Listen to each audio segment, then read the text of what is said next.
Assalamualaikum warahmatullahi wabarakatuh. Perkenalkan, nama saya Islahul Abdi, NIM 20086045. Saya akan menyampaikan materi mengenai kondisi fisik. Pengertian kondisi fisik. Kondisi fisik merupakan unsur yang penting dan menjadi dasar dalam mengembangkan taktik maupun strategi dalam bermain sepak bola. Status kondisi fisik dapat mencapai titik optimal jika memulai latihan sejak usia dini dan dilakukan secara terus-menerus dan berkelanjutan dengan berpedoman pada prinsip-prinsip dasar latihan. Kondisi fisik yang baik mempunyai beberapa keuntungan. Di antaranya, mampu dan mudah mempelajari keterampilan yang relatif sulit.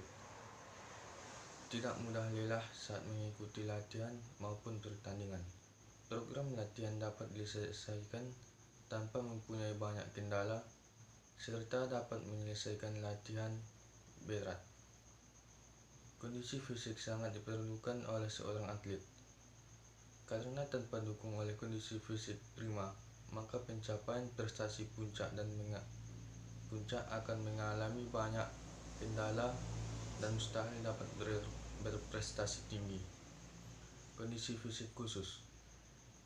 Daya ledak merupakan salah satu dari komponen biometrik yang penting dalam kegiatan olahraga, karena daya ledak akan menentukan seberapa keras orang dapat memukul, seberapa jauh orang dapat melempar, seberapa cepat berlari, dan sebagainya.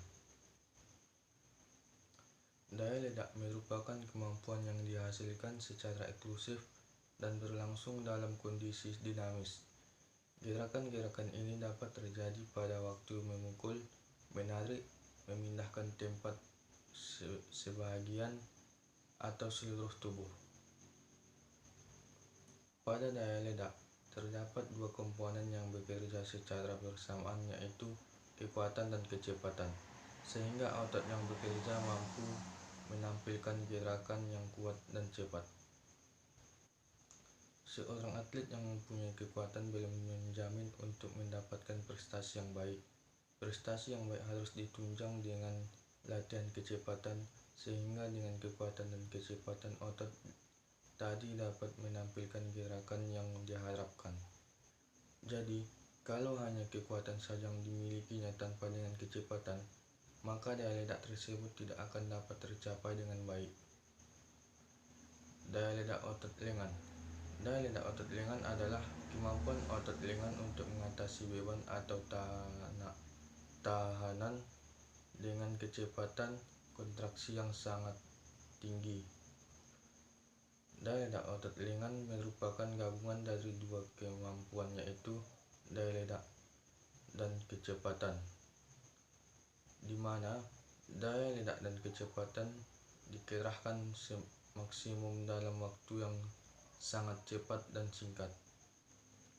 Dalam olahraga senam dapat dilihat bahwa daya ledak sangat dibutuhkan dalam pelaksanaan melompat sekaligus melenting salto ke depan, seperti pelaksanaan melenting ke depan atau front handspring. Daya ledak otot lengan adalah daya atau ledakan sebuah otot atau lebih tepatnya adalah suatu kelompok otot yang digunakan melawan suatu perlawanan dalam suatu usaha atau upaya maksimal.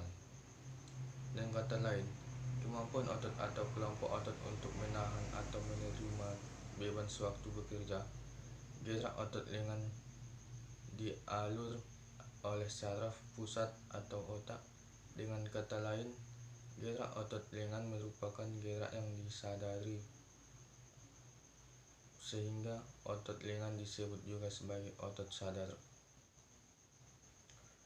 Dalam olahraga senam lantai, otot lengan banyak terlibat, yaitu ketika melakukan gerakan dengan memerlukan tolakan, dan berkontraksinya otot tersebut adalah atas perintah dari otak melalui saraf-saraf yang menghubungkannya. Otak akan mengatur impuls tenaga yang dibutuhkan oleh otot lengan untuk melakukan gerakan-gerakan tersebut. Daya ledak otot tungkai. Daya ledak otot tungkai dapat didefinisikan sebagai suatu kemampuan dari kelompok otot untuk menghasilkan kerja dalam yang sangat cepat. Daya ledak otot tungkai adalah kemampuan otot untuk mengatasi beban atau tekanan dengan kecepatan kontraksi yang sangat tinggi. Elemen kondisi fisik ini merupakan produk dari kemampuan kekuatan dan kecepatan. Tungkai terdiri dari tungkai atas, yaitu pangkal paha sampai lutut, dan tungkai bawah, yaitu lutut sampai kaki. Otot tungkai bagian atas terbagi 3 golongan, yaitu 1. Otot abduktor terdiri dari musculus abductor malleolus sebelah dalam, musculus abductor brevis sebelah tengah, musculus abductor longus sebelah luar. Ketiga otot ini menjadi satu yang disebut musculus abductor femoralis. Fungsinya menyelenggarakan gerakan abduksi dari femur. 2. Musculus extensor otot berkepala 4. Otot ini merupakan otot yang terbesar dari musculus rectus femoris, musculus vastus lataris external, musculus vastus medialis internal, dan musculus vastus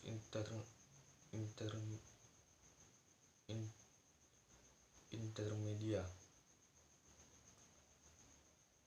3. Otot flexor femoris yang terdapat di bagian belakang paha terdiri dari biceps femoris. Otot berkepala 2 fungsinya membengkokkan paha dan meluruskan tungkai bawah.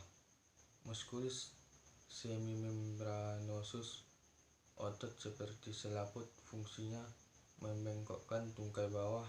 Musculus semitendinosus otot seperti urat, fungsinya membengkokkan urat bawah serta memutarkan ke dalam. Dan musculus sartorius otot penjahit. Bentuknya panjang seperti pita, terdapat di bagian paha. Fungsinya eksorotasi femur, memutar keluar pada waktu lutut menyentul, serta membantu gerakan fleksi femur dan membengkokkan keluar. Otot tungkai bawah terdiri dari 1. Otot tulang kering depan, musculus tibialis anterior.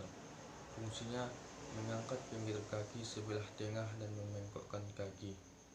2. Musculus extensor thalamus longus.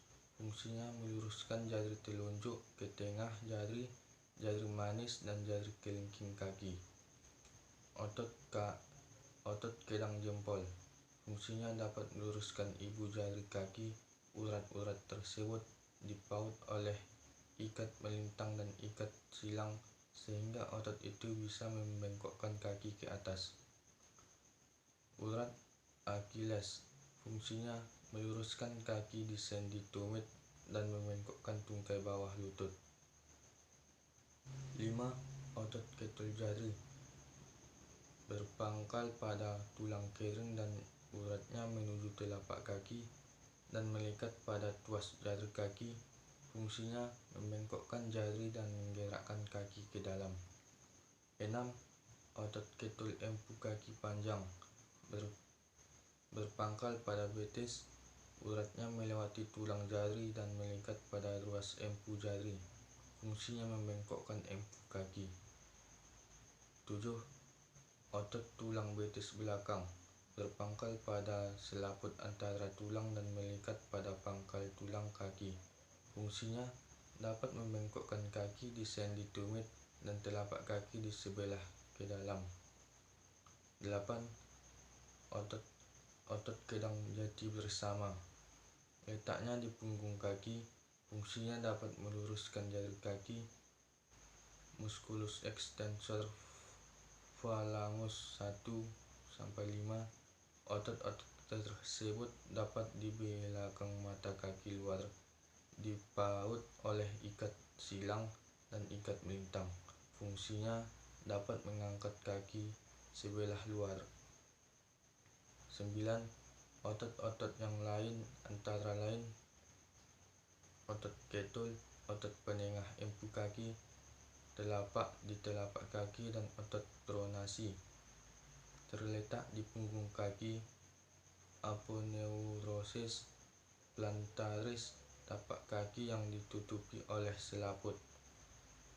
Fascia plantaris, bagian khusus dari fascia yang terletak di bawah telapak kaki.